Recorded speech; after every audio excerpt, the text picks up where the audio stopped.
Indian oil and gas companies. We are happy to have this opportunity to address the press.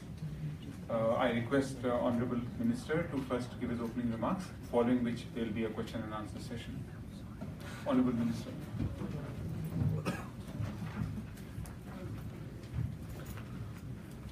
Dear friends, a very good morning to you all.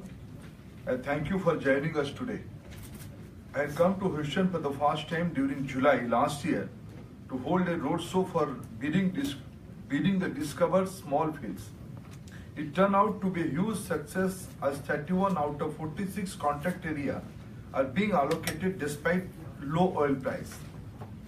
Moreover, out of 22 companies who have won the bid, 15 companies are newcomers to the oil sector. This time, I have come here to announce the new bidding round in India. We are holding this press conference with the objective of informing prospective investors about the huge investment opportunities available given the significant policy level changes that have been brought in by the Government of India. As you may be aware, India is among the foremost pocket of growth in the world with a GDP over 7%. Our high growth rate has led to an increasing pressure on our energy sector across the upstream and downstream domain.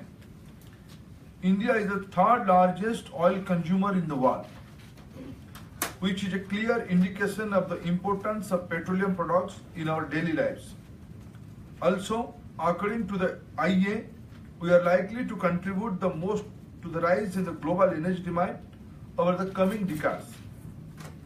As per our Honorable Prime Minister, Shri Narendra Modi, the focus of energy on 4 pillars such as energy access by providing affordable energy to common masses, developing petroleum infrastructure and expanding national gas grid network. Energy sufficiency by increasing capital investment in all sectors and also in railways and opening up new inland waterways routes. Energy sustainability by increase in production of renewable energy and use of cleaner fuels. Energy security by increasing oil and gas production in upstream sector and acquiring assets overseas. Honorable Prime Minister is also clear in his understanding that oil is an international commodity and we need global best practice and modern technologies to develop the sector. With this in mind, we have introduced landmark changes in the entire value chain of oil and gas sector. Further, the government has also undertaken several initiatives in the downstream sector, such as the Prime Minister Ujjwala program, which aims to provide cooking gas to 50 million poor housewives, expanding the national gas grid network from its current length of 15,000 km to 30,000 km and extending piped natural gas to 10 million houses in the next 5 years. We are also looking at investment in technology, given that we are present here in Houston, a city known for its capital intensive and technical know-how. Let me now talk about the new hydrocarbon exploration licensing policy, HELP, which aims to propel investment in E&P sector and provide operational flexibility to the investors.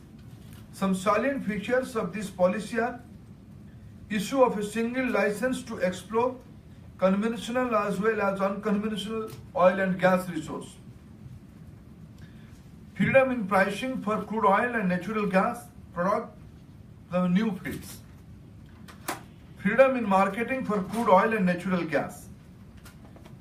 Open acreage licensing, which permits investor to select the exploration block after assessing G&G and historic data of India through the National Data Repository. They can then submit expression of interest for such blocks without waiting for formal bid round. A simple and easier revenue sharing contract model. The government is also contemplating to policy for production enhancement of mature fields currently being operated by NOCs. by inducting partners to infuse state-of-art E&P technologies, investment and best-in-class management practices. The objective of this policy would be to increase India's indigenous oil and gas production by maximizing the potential of already discovered hydrocarbon resource in India. Friends, we have a strong and dynamic Prime Minister in India who is making bold policy reforms. The latest move to demonetize bigger currency notes has far-reaching impact in moving towards cashless and digital transaction-based economy. This has also led to significant augmentation in availability of funds with banks, which will in long run benefit in terms of lower inflation and lending bank rates. I must tell you that there has never been a better time for market entry in India. I encourage both existing and new players to come forward and avail this opportunity. I and my team here is now open to address any question that you may have. Further, we are also happy to capture any suggestions or feedback that you have for the initiatives undertaken by Government of India. Thank you, friends. Thank you, sir. The floor is now open for questions. Please identify yourself and your news agency or newspaper. Yes, please. Hi, Brian Scheid with S&P Global Platts. Just wondering if you were doing anything to draw more U.S. crude oil exports or import more U.S. crude into India. We don't mind. Our source is multidimensional. Now we are taking crude from Southern American countries, Latin American countries. We are procuring crude from GCC area. We are procuring crude from the eastern part of the world also. If we get good terms and reasonable price, good term contracts, we are open to anybody. Next question, please.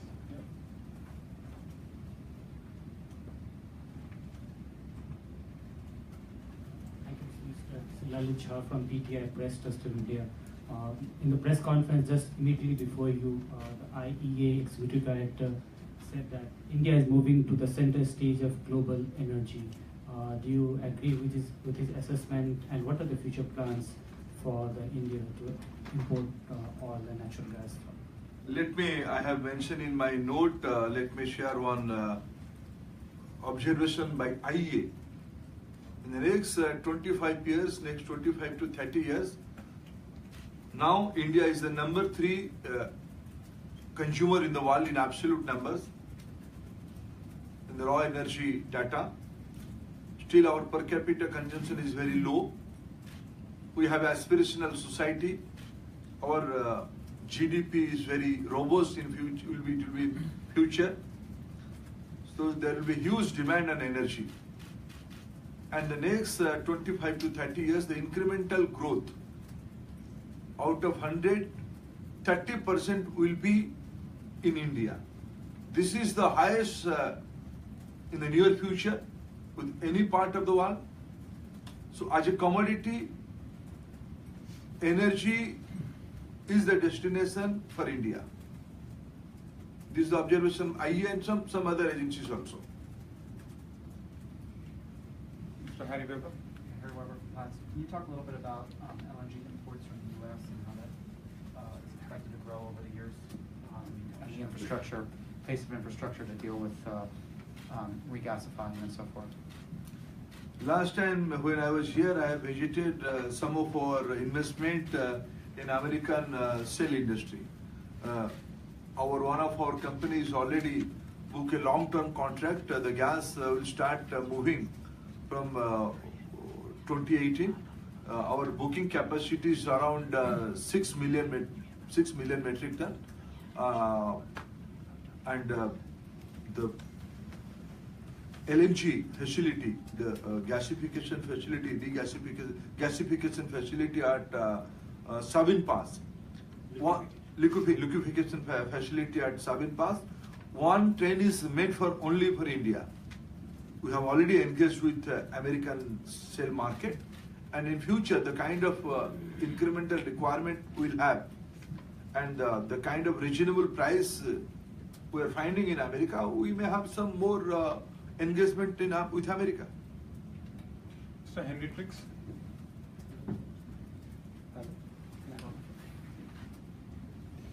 Thank you. Hello, Minister. I'd just like to ask, Dr. Birol mentioned that India was going to be the centre of oil demand specifically going forward, and I wonder what your perception of this is and how much you feel that actually gas rather than oil is going to be where India focuses. And in addition to that, could you just talk a little bit about how much of that incremental demand you expect to be supplied from your own resources versus through imports? Thanks. Thank you, Henry. You have been to India recently. You have seen the vibration in India on its own. Friends, our assessment in near future in both the commodity, we need, I think somebody told me, Mr. Virul has explained how it is the consumption of gas in our energy mix. It's around 7% today. We want to increase that up to 15% in phase 1 and later on more than 20% in phase 2 in the next 5-6 years. That's our roadmap. We are investing heavily on pipelines, on regasification thermals. We are investing on gas-based projects.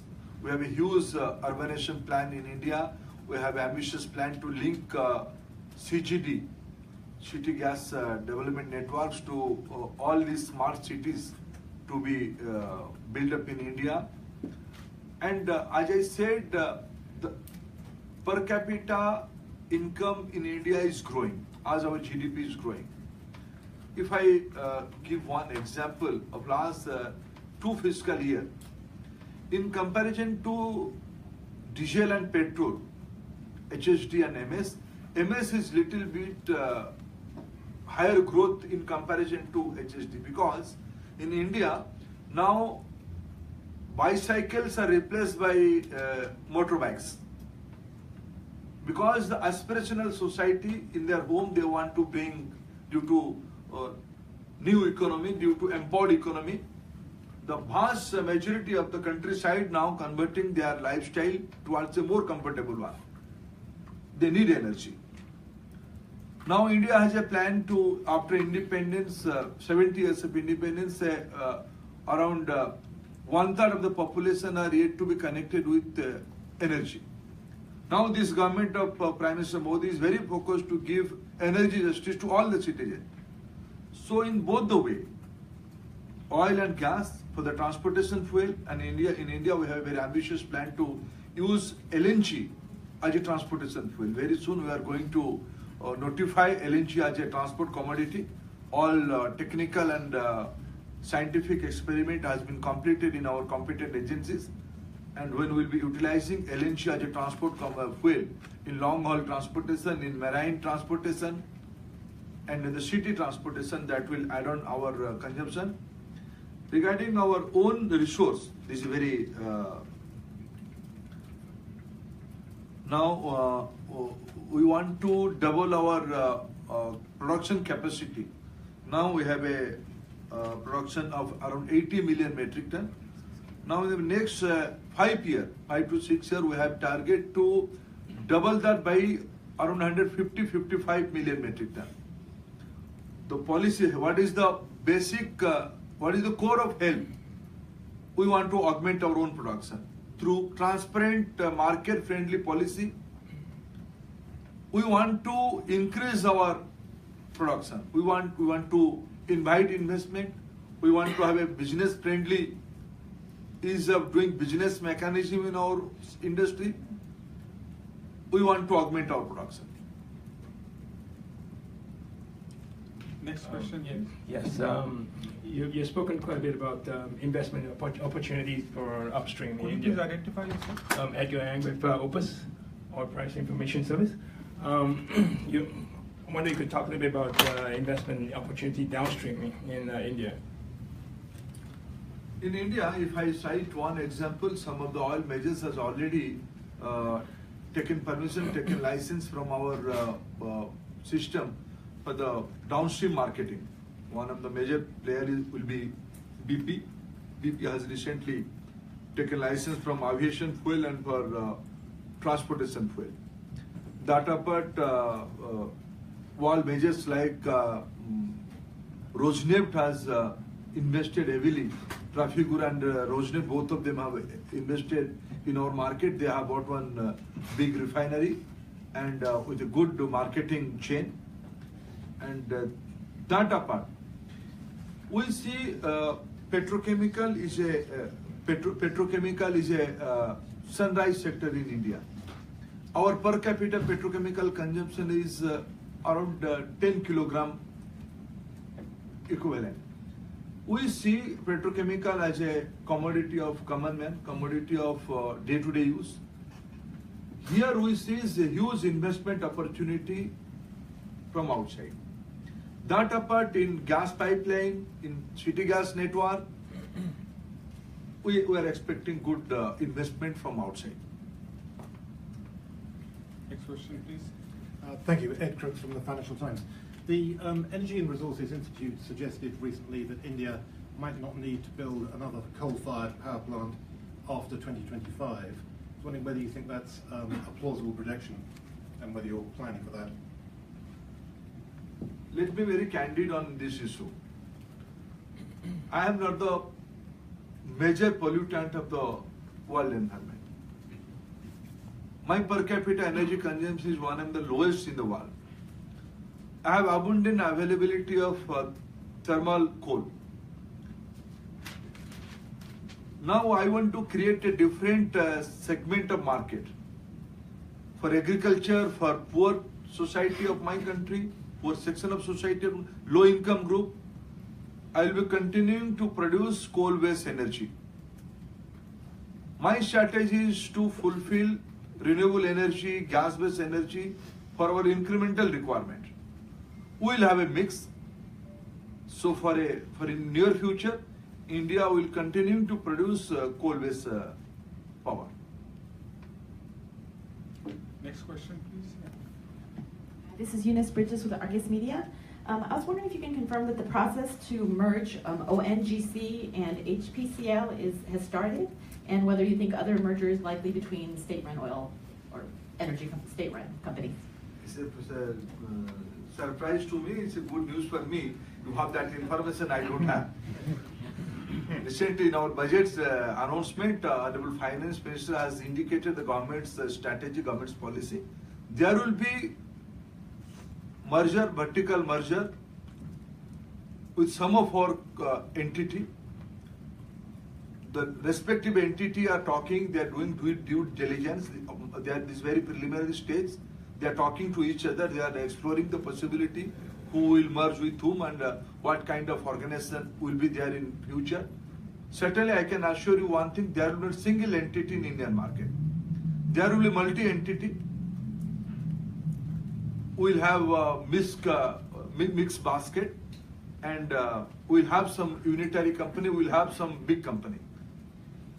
The respective company are talking to each other, and certainly I can assure you, we want to create integrated company from E&P to downstream. Next, please. Mr. Gaurav Sharma. I'm Gaurav Sharma, International Business Times. I refer to your speech you made 2 years ago at the OPEC seminar, where you sort of expressed that it's a buyer's market, or it was fast morphing into a buyer's market.